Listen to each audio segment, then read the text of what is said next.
The ability to write clearly and effectively for specific audiences is essential to managing your career. But writing to communicate on the job is different than writing for school. It's about being professional, productive, and building relationships. We asked Mario Iacobacci, a partner at Deloitte, what they look for in recruits. Writing is critical and communications in general is critical in doing advisory work. I think you probably understand that also from school. But what is good writing? It starts by focusing on two things, the what and the how.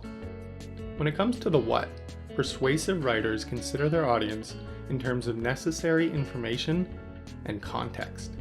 Necessary is what your audience needs to have a basic understanding of the issue, and not TMI, too much information. Many people think the more details they provide, the clearer their message, but your reader wants to get to the point fast, which is why TMI becomes a barrier. Ask yourself what your audience needs to know and cut everything else.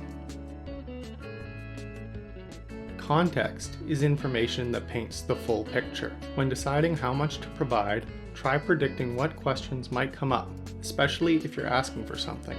Providing context proactively reduces unnecessary back and forth emails, saving everyone time and effort. For example, when booking a meeting, provide a timetable.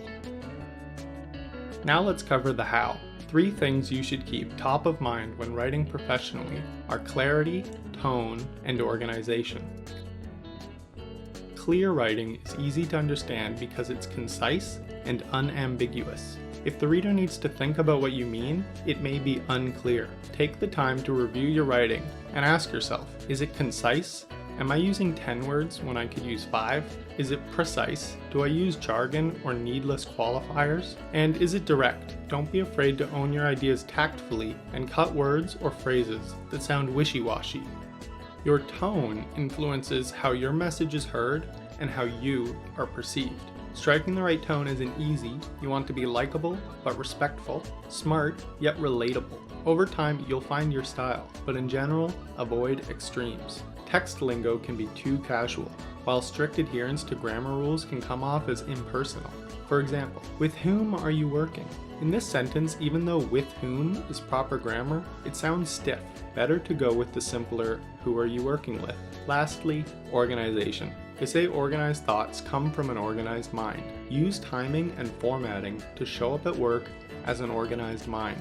Don't waste any time getting to your main point. Put it in the first sentence. Then follow up with the details and close with your request or your next step. Then there's your formatting. Formatting makes your message easy to read and shows your audience that you put effort into making it organized. Separate thoughts with paragraphs, make due dates stand out with bold or highlighted text, and use bullets to make key steps easy to pull out. If you follow the what guidelines on necessary details and context, and the hows around tone, clarity, and organization, you can be confident it will improve your written communication, a skill you will definitely need to succeed, no matter what you do.